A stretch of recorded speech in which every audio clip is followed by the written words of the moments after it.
What else should we talk about? What else should we talk about? Real quick. You guys Uh, have anything? Wrestling. Not Let's talk really. about in wrestling. Let's talk Fuck about it. some shit. Let's talk about it.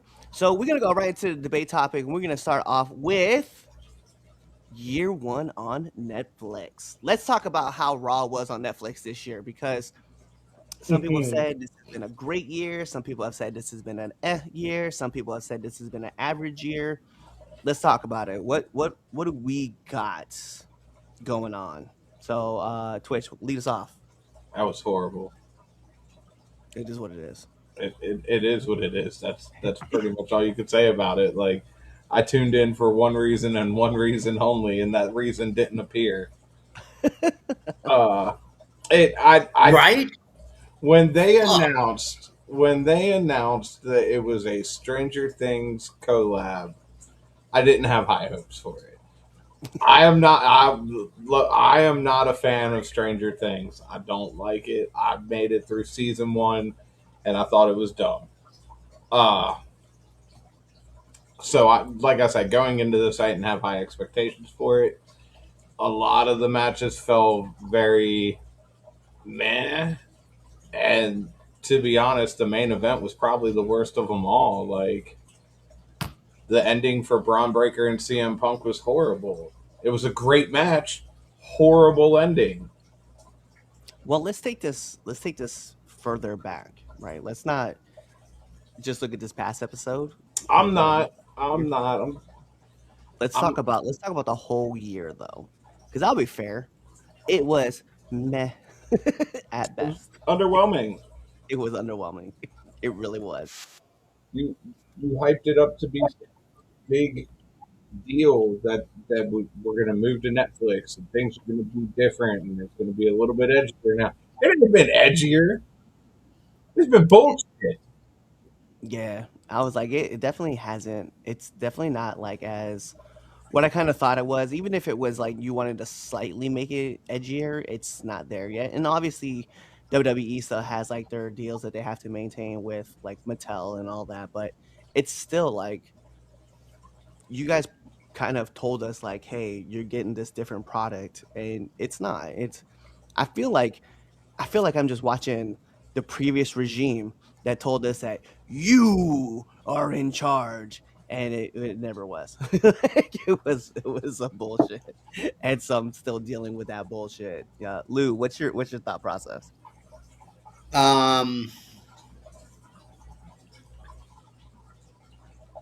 through the year, I can't put a fucking pinpoint on a spot that was like, holy shit, this is great. Now we're changing. It was like what you said. Meh. It was boring. The 1 year anniversary, the the Stranger Things on Netflix was bad. It wasn't good. There's nothing about it. None of the actors were even there. The matches were garbage. Between everything, between the main event and Maxine Dupree versus Becky Lynch, I don't know which one was worse. And it's just like, gosh dang, dude. I was like I was like with Twitch. I was there for one reason, and that one reason didn't come, and now I'm just mad about it. Yeah, it was crazy that like you so as Netflix like promotes like their season ending, right? Or that their series ending episode of like Stranger Things, like I would expect to see somebody from the show on the show, right?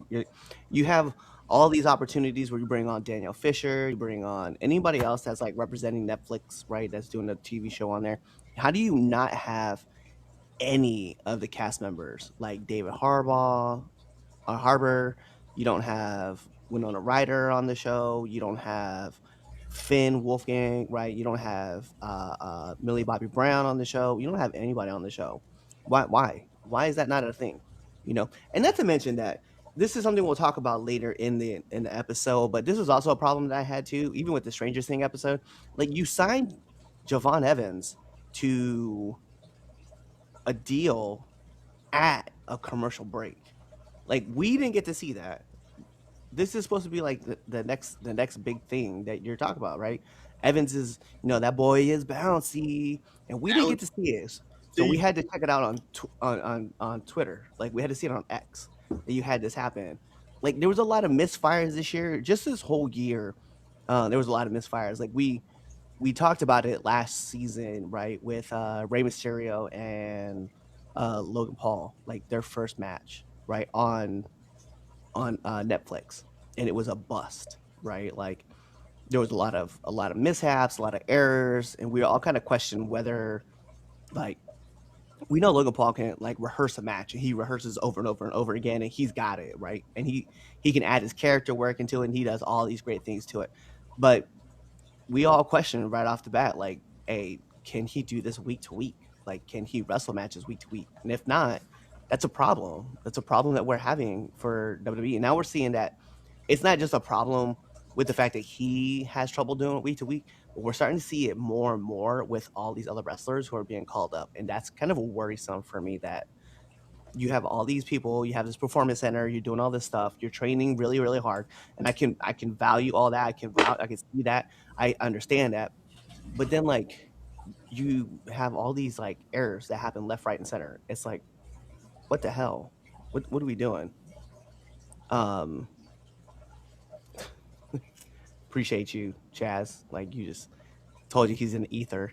But it's crazy to think that that's something that's gonna, that we're allowing these mistakes to happen and we're not really finding ways to correct them. So I feel like every show on Netflix has had some kind of mishap. I'll call it a mishap. I won't call it a botch because I'm not in the back, so I don't know if that was if it happened or not. But to me, it looks like a mishap every single time I see it. Fumble. They fumbled it. They fumbled a good year of shit. Even like I think like you would think that you're one of the biggest entertainment companies in the world, right?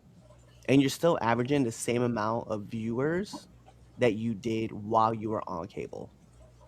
So I don't know whether to be happy for the E that they're able to still pull, 2.2, between 2.2 to 2.7 million views concurrently on the week, or is that a problem because you have a larger audience and you're not able to pull that audience over to your product? Like I don't know how to word, you know what I mean? Like I don't know where the problem is. No, I Like follow you. because like on USA, like that show's advertised. It's appointment TV. You got to be here to watch this. And you're like, yeah, 2.5 million people are watching Raw. And then you go to Netflix and it's 2.5 million people are watching Raw, but more people have Netflix than they do cable.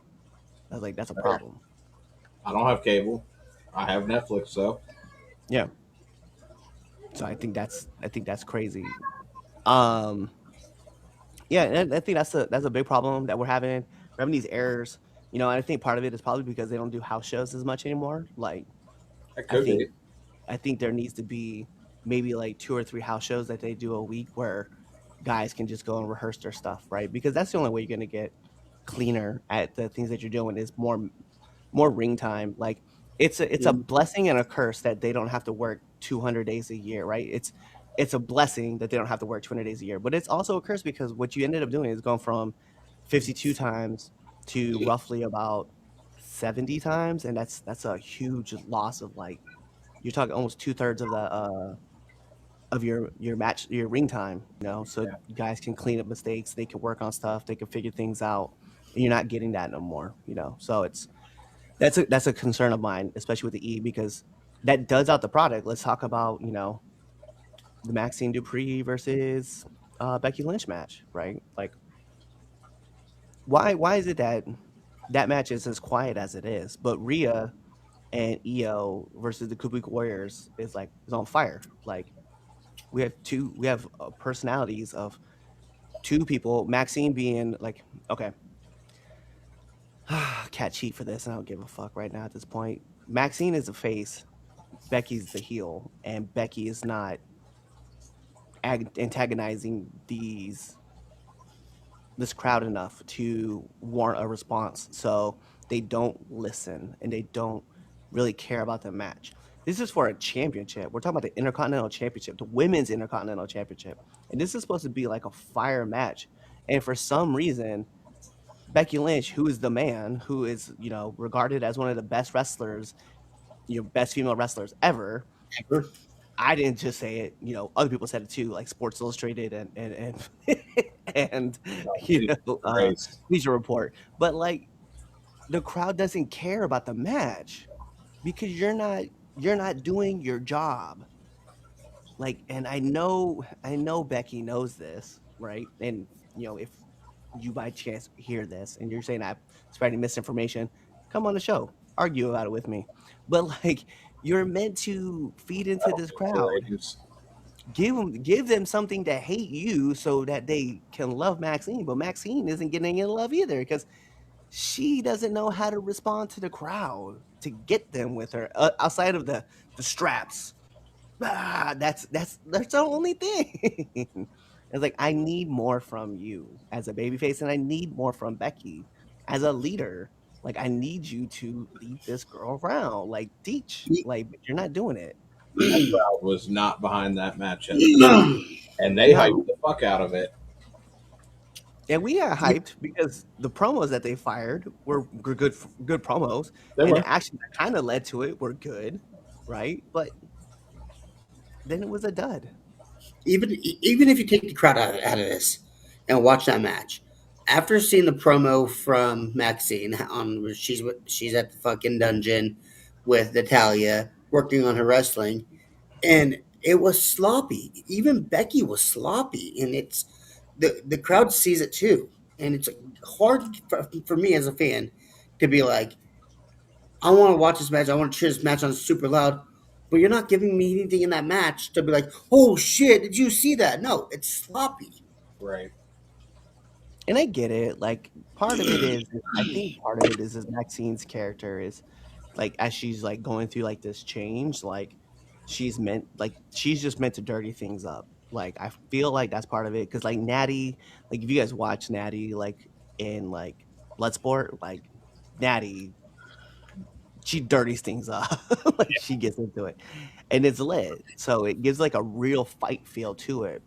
But it's like watching, I don't know, watching these two together, it was just it dudded out. And unfortunately, like you heard the crowd's reaction. Like, were they really cheering because Becky won, or were they cheering because the match was over? Like, I don't want to My be vote that. goes because it's over.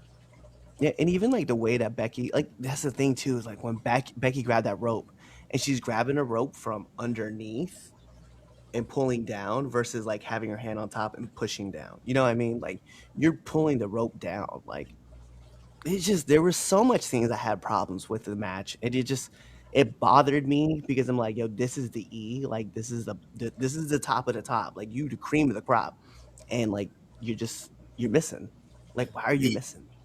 Even the transition into the ankle locks that Maxine was doing was very sloppy, and it was just like, gosh, dang it, dude, these should be smooth.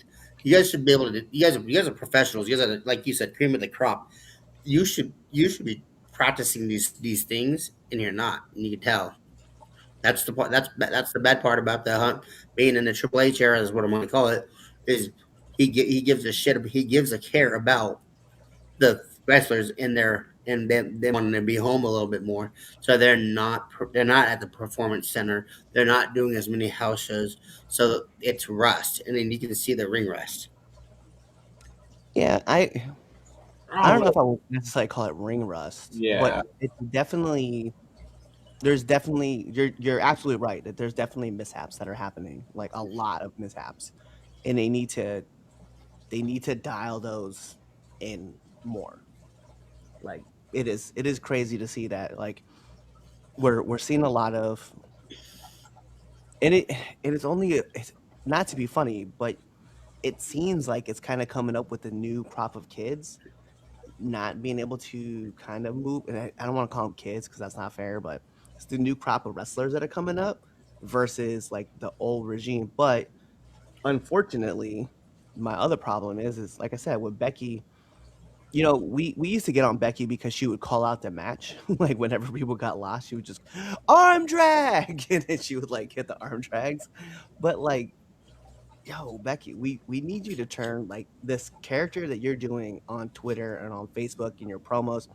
It's got to be fired at the crowd too. Like that crowd out there, like that you're wrestling in front of, like we have to feel the same thing that's going on inside. Like when we're watching on TV, I have to be able to be like, oh dang, like if Becky hit like a leg drop right on the corner or on the apron, let's see to Maxine, and she turns to the camera and she says something like, "That's the greatest leg drop you've ever seen," and I'm not the only one saying that.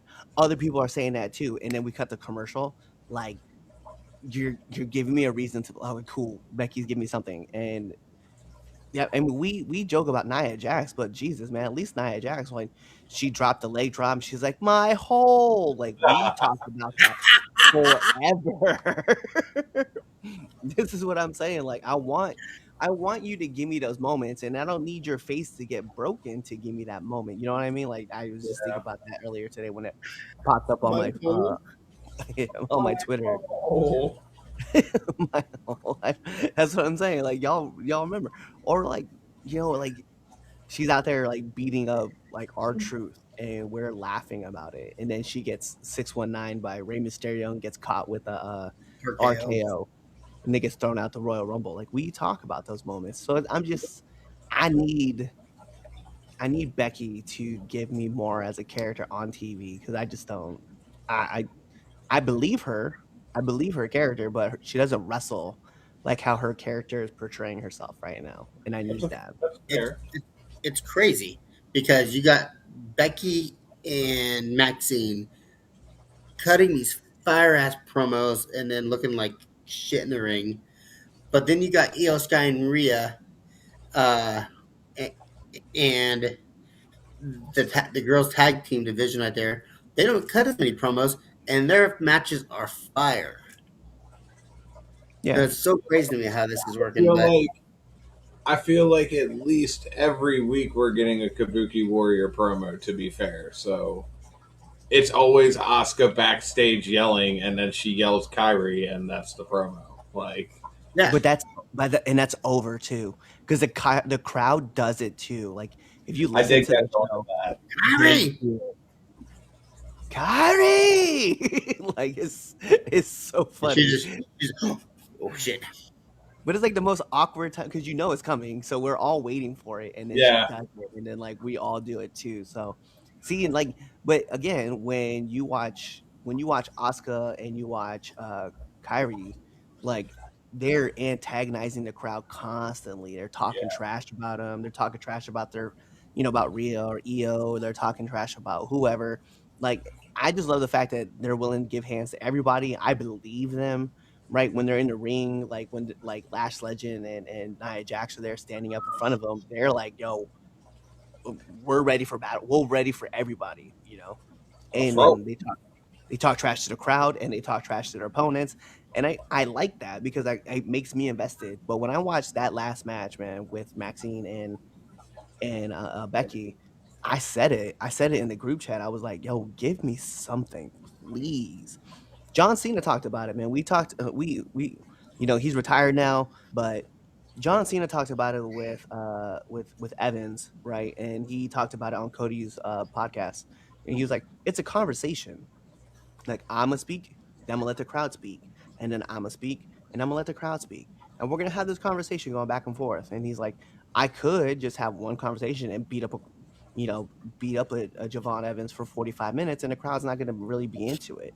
Or I can have a conversation with them and pull them into it and then have them have that conversation with me so they can keep booing me or they feel like they're getting involved and then there's more dialect happening. And I think that's what's being missed in this aspect because it wasn't just that match, right? CM Punk and Braun Breaker had the same problem, right? We had a couple mishaps, nobody talking to the crowd, no one doing any of that stuff, right? And the worst part about it too is we went back to the same spot twice. And that's like that makes everybody look dumb. Like Just we know you messed up. We know what that spot looks like. We've seen it numerous times. We've seen you when you messed it up, Braun. And then you went right back to it again. Like not even a minute later, you went right back to the same spot. And sure you hit it, but at what cost? You know what I mean? So this is what I'm talking about with this mishaps and misfires on Netflix. Like we can't be having these moments happen. Like this, it's got to get cleaned up, and somebody in the back has got to say something. Yeah. Not just us on the podcast, Overall, How long until Homeboy breaks his goddamn neck? bruh. Because he keeps fucking that spot up, dude. It's destined to happen. Yeah, Not. Hopefully you don't. Like by all means, to pray to whatever person, entity, herbal tree you pray to. But let's hope that something like that never happens. But like seriously though, like at that point, move past it in the match and continue with it. Don't yeah. revert to it. And I get it. Like you kind of want to you want to show off that you can still do it. Like that's great. And part of it I understand too is like there if you don't hit it, then there's like a fear aspect that comes to it. So you want to hit it like right after to make me like yeah I got it because I've had those moments. I'm gonna front. I was in training, right, and I was working on a power slam, like taking a power slam from and I'll put his name out there, Grimes, right, and I didn't jump, and so when I got slammed, like my face hit the mat and my body scorpioned over the top, Mm. and yeah, and then he goes, "Are you okay?" I was like, "I didn't jump." He's like, "You didn't jump." He's like, "But are you okay?" I was like, "I'm okay. Let's do it again." And then we did it. We did it again. But it was just like one of those moments where I was like, "Yep." Because if I think about it too much, I'm gonna be too scared to do this. So we gotta go, and we ran it back.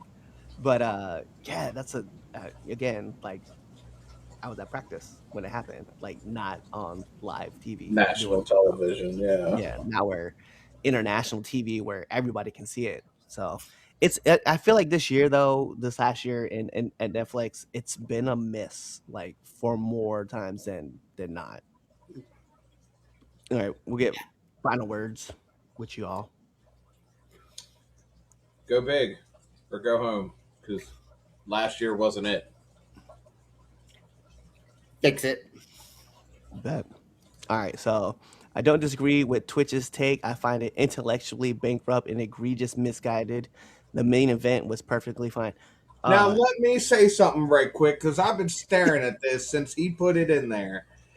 Yes, and even I said the main event was perfectly fine, but I believe even you said, and I quote, that finish was trash. Don't sit here and say it's intellectually bankrupt. Get on here and argue your point. Yeah, Fucking Chaz, get on your boy. argue, prick. yeah, it's funny because like that that match ended with a dud too. Like it was a good match, just There were ended with multiple matches on that show yeah, that were duds. yeah duds, 100%, just complete duds. All right, would Broken Matt even call Evans a spot monkey? Uh, no, he would not at all because we You would talk about Javon Evans? yeah Yeah. Javon Evans yeah No, no. he would never say that.